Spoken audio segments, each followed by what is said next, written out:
Irmãos, vamos dar continuidade ao estudo, crendo no Senhor Jesus, que é a parte 2 que vai falar, recebendo pelo poder do Espírito Santo. 2.1 O Filho de Deus se fez homem. Não há nada mais significativo nos evangelhos que a narrativa da encarnação de Jesus. Com a encarnação nos referimos ao processo de humanização da divindade.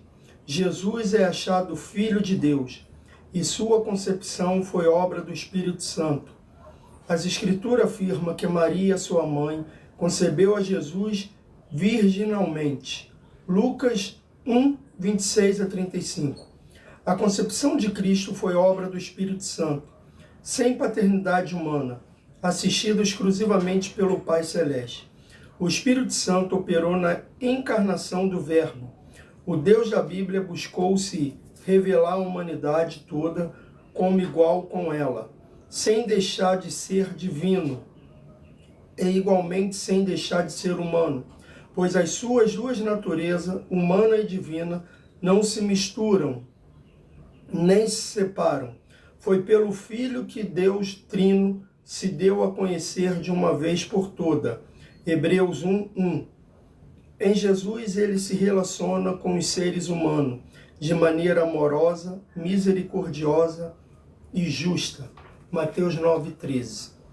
Antes do nosso Senhor Jesus se materializar, se encarnar, não é reencarnar, hein, gente? Reencarnar aqui na Terra através de Maria, nascendo de uma mulher e vindo como uma criança até a sua fase adulta, o que Deus quis falar com isso?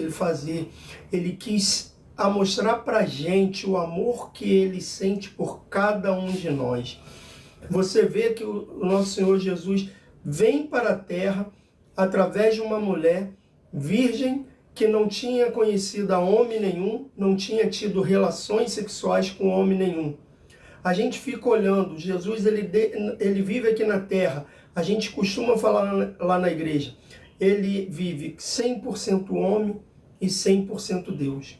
Pois ele não vai mudar a essência, não tem como separar a humanidade de Jesus com a divindade de Jesus. Ela vai andar lado a lado. Mas quando ele vem em forma humana, ele vem nos mostrar que nós também podemos vencer todas as armadilhas, todas as artimanhas do diabo contra a nossa vida. Ele demonstra o seu amor por cada um de nós. Por quê?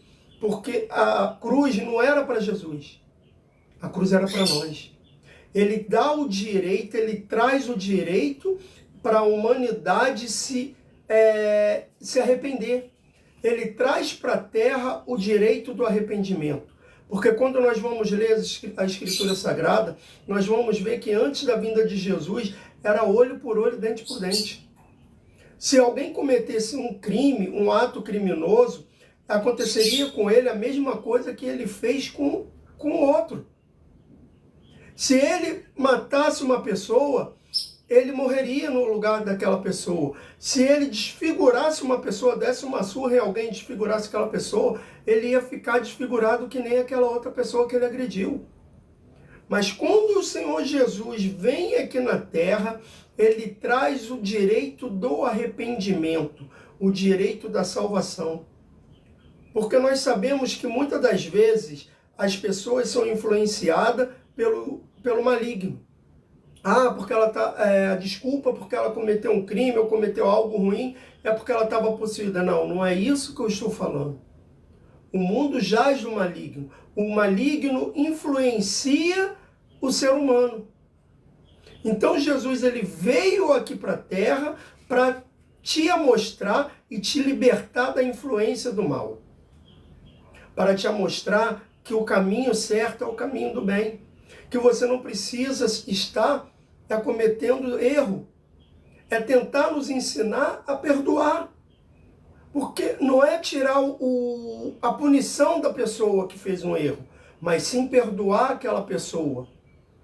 O perdoar não quer dizer que você vai tirar a punição. Se a pessoa cometeu um crime e você quer perdoar aquela pessoa, amém, perdoe.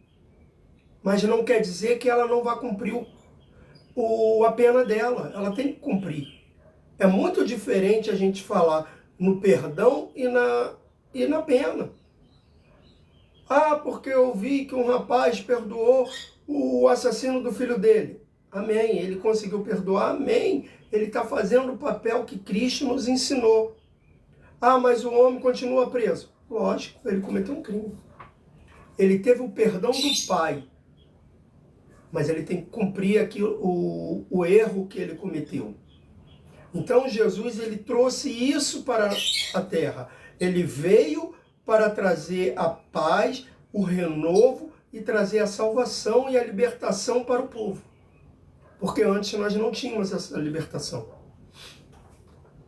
O 2.1 vai falar: verdadeiro Deus. O credo apostólico afirma: creio em Jesus Cristo, seu Filho unigênito, o qual foi concebido pelo Espírito Santo.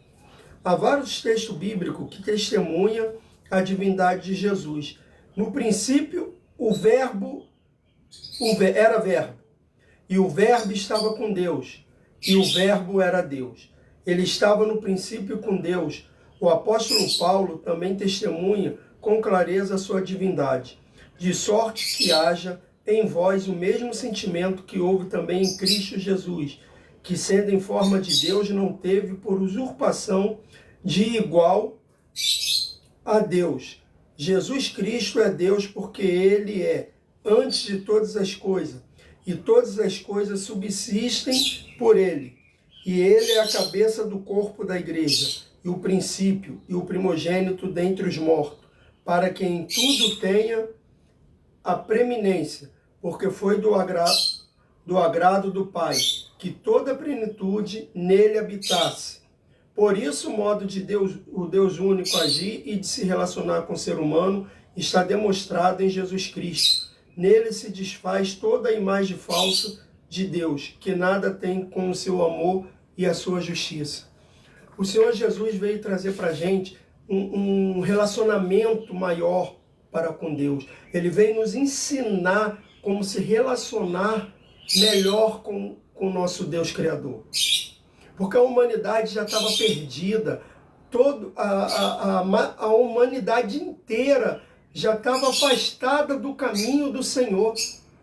Então a gente fica olhando como que é as coisas. O nosso Senhor Jesus, ele veio para trazer a salvação, trazer o relacionamento de nós de novo com Deus. O relacionamento que foi perdendo durante a caminhada do ser humano. Porque o ser humano foi se distanciando de Deus. Não é Deus que se distancia de nós, mas sim o ser humano que se distancia de Deus. E o Senhor Jesus, ele veio à terra para trazer essa aproximação novamente de Deus. Para mostrar que Deus não é aquele que castiga, aquele mal que se a gente faz algo errado. Não, Deus não castiga. Deus, ele traz a correção. A correção para aqueles que estão fazendo algo de errado. O caminho que nós tomamos. Se for um caminho errado, Deus vai nos corrigir. E tem que nos corrigir, com certeza. Por que ele tem que nos corrigir? Porque tomamos a decisão errada de estar no caminho ou numa direção errada. Muitas das vezes eu costumo falar que a gente está até no caminho, mas na direção errada. A gente, em vez de estar andando para frente, estamos andando para trás. E estamos nos afastando cada vez mais da direção de Deus. Não se afaste da direção de Deus. Se aproxime. Aproveite a presença do Senhor Jesus, que hoje está representado pelo Espírito Santo de Deus, e se aproxime cada vez mais de Deus. Como eu posso me aproximar mais de Deus? Bíblia e oração. Leia a Bíblia, eu conheço mais a Deus. Oração, eu tenho mais intimidade com Ele. O 2.3 vai falar: verdadeiro homem. Ainda o credo apostólico declara: creio em Jesus Cristo, que nasceu da Virgem Maria, padeceu sob o poder de Pôncio Pilatos, foi crucificado, morto e sepultado. Esse artigo declara o ensino bíblico sobre a natureza humana de Jesus. Como Deus, ele se fez plenamente humano. O nosso Senhor sentiu fome, sede, tristeza, alegria, medo, coragem. Em tudo ele foi tentado e provado, mas sem cometer pecado. Hebreus 4,15, veio sem cometer pecado. Veja como o versículo adiante descreve o sentimento humano vivido por Jesus. Então lhe disse: a minha alma está cheia de tristeza, até a morte ficarei aqui e vigiai comigo. Mateus 26, 38. A Bíblia diz que Jesus chorou a morte do seu amigo Lázaro. João 11, 35. Sim, para além da sua divindade, o nosso Senhor viveu a nossa humanidade, até as últimas consequências. Quando conhecemos a natureza humana de Jesus Cristo, chegamos a Ele em toda a nossa fraqueza, fragilidade e humanidade, porque Ele foi humano como nós o somos. Imagine Deus em sua glória, encarnou-se humanamente e não quis ser um super-homem, porque nós desejaríamos nos apresentar como uma super pessoa, super-humano. Diante de Deus, Ele nos conhece por dentro e por fora. O que está acontecendo muito hoje é que estão pregando muitas das vezes que existe os super crentes. Não existe super crente. Não existe. O próprio Jesus a mostra aqui com a sua humanidade. Ele veio com a sua humanidade para nos mostrar que a gente vai sofrer, a gente vai chorar, vamos ter decepções, vamos ficar ansiosos, vamos, muitas das vezes, entrar ou quase entrar em depressão, vamos ter lutas. Mas uma coisa que Jesus nos ensina, que com todas essas fraquezas, tudo isso que nós vamos passar e sentir, é só a gente se mostrar para o Pai. A própria palavra fala, quando estou forte é que estou fraco. E quando estou fraco é que estou forte. Por que isso? Porque é aquilo, quando nós nos sentimos forte demais, a gente está fraco. Por quê? Porque a gente não vai procurar Deus. Acha que pode resolver tudo sozinho. E não é verdade. E aí a gente tem que se demonstrar fraco. Lembra do Senhor Jesus quando ele foi orar? Pai, se for possível, afaste de mim esse cálice. Mas que seja feita a sua vontade. Jesus ali demonstrou a dor que ele ia sentir. Ele sabia por tudo que ele ia passar. Então ele se mostrou ali, ó, Pai, eu não tenho mais força. Me ajuda. Só o Senhor pode me ajudar. Se possível, tira essas dores de mim. Tira essa luta. Mas que seja feita a sua vontade. Às vezes a luta que você está passando hoje é algo que Deus está querendo te ensinar. Deus está te ensinando ao meio de luta. Sim. Às vezes, se Ele tirar a luta agora da sua vida, você não vai aprender e não vai fazer a vontade dEle. Às vezes, a luta que você está passando é para aprender a fazer a vontade de Cristo. Pense nisso. Então não se ache um super-homem. Quando não aguentar mais, vá até o Pai. Porque o Senhor Jesus demonstrou isso. Ele veio na forma humana para nos mostrar que nós somos humanos, somos fracos. Ele não usou a sua forma divina. Porque se ele usasse totalmente, usasse sua forma divina para sair da cruz, a gente não teria o direito da salvação. E ele tinha todo o poder para fazer isso. Ele tinha todo o poder para enfrentar o diabo somente com a sua forma divina. Mas ele nos mostrou e nos ensinou que mesmo a gente, não sendo Deus, sendo humano, nós podemos vencer as artimanhas do diabo. Espero que vocês tenham gostado dessa aula. Quero agradecer a todos vocês que assistiram e que o Senhor Jesus venha dar um ótimo dia para cada um de vocês e que a paz de Cristo reine sobre a sua casa. Obrigado por todos. Que assim